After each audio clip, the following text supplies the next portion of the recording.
वो मुनकर था, मुनकर इस्लाम था, खुदा के वजूद का भी मुनकर था, खुदा के वजूद का भी मुनकर था। नक्शे जो खुदा के वजूद का मुनकर है वो किसी रसूल को मानेगा तो वो रसूल का भी, इसका मतलब वो कुरान का भी, इसका मतलब वो हदीस का भी, हदीस का भी। तो इकबाल के पास जो 4 हथियार मौजूद हैं वो उनमें से 2 का मुनकर है, इसका मतलब उसकी सोच उधर से नहीं आती। नक्शे की सोच ना कुरान से आती है ना, क्योंकि वो उन दोनों का मुनकर है। क्या नक्शे किसी का मुरीद था? उसको फैज़ नजर हासिल था? उसको फैज़ नजर हासिल नहीं था। इकबाल किसी का मुरीद था? यस, अभी बताया हमने कि था। अब देखें फर्क क्या है। इकबाल के पास 4 माखूज हैं।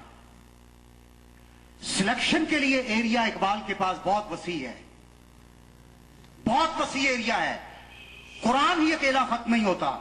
कुरान में हो गोता जनाए मर्द मुसलमान, इकबाल क्या कर गया, इसमें गोता लगाओ।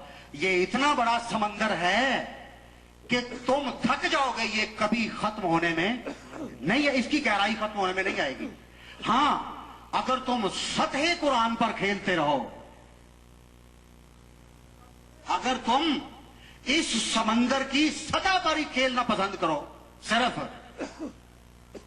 जो सिर्फ किरत सीखते हैं या नाजरा पढ़ना सीखते हैं, मतलब वो मुआनी की तरफ कभी नहीं जाते, उनके बारे में कहा जाएगा कि कुरान एक समंदर है। लेकिन वो क्या है, वो लोग हैं जिन्होंने सिर्फ इस समुंदर के साहिल पर ठहरना अपने लिए पसंद कर लिया है।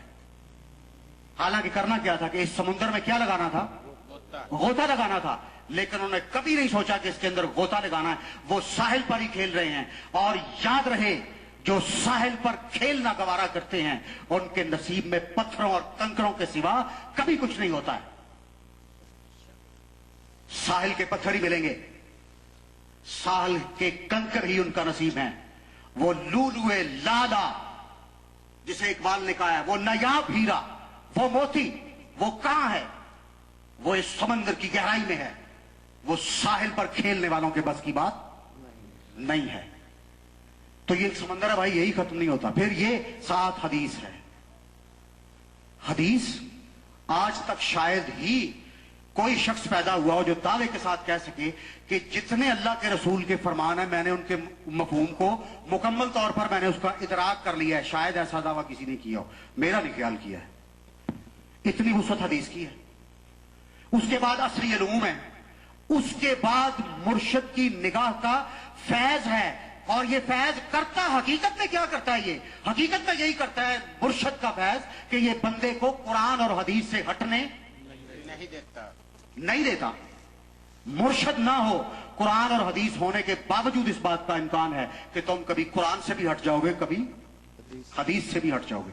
मुर्शिद का फैज यही है कि वो कभी बंदे को कुरान और हदीस से हटने नहीं देता। तो इकबाल ने मर्द मोमन इतने अनासर से बनाया, नक्शे ने मर्द मोमन, उसके पास अगर खुलकर बात कर दूं, उसके पास ना कुरान, उसके पास ना हदीस, उसके पास ना निगाहे मुर्शिद, उसके पास फकत क्या था?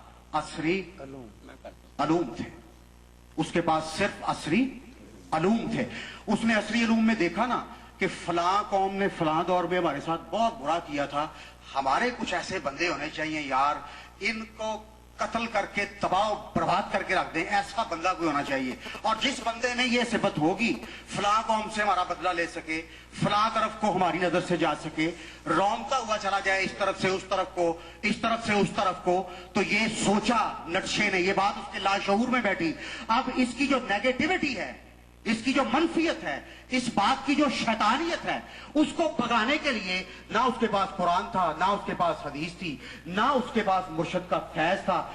ये वजह है कि असरी अलूम से उभरने वाला सुपरमैन मर्द मोमन वो रहमानी शाहकार बनने की बजाय शैतानी शाहकार बन गया, शैतानी शाहकार बन गया। मुझे कहने दें, आज अमली सूरत में B52 बम्बार पर बैठे हुए जो लोग हैं और जो बम गिराते हुए नहीं देखते कि कितने दूध पीते बच्चों के बरखचे उड़ जाएंगे अगर मैं दोनों बातों को एक दूसरे पर मुंतबिक करूं तो मैं ये कह सकता हूं उस तैयारे के अंदर नटशे का मर्द मोमिन बैठा हुआ है। उस तैयारे के अंदर कौन बैठा हुआ है?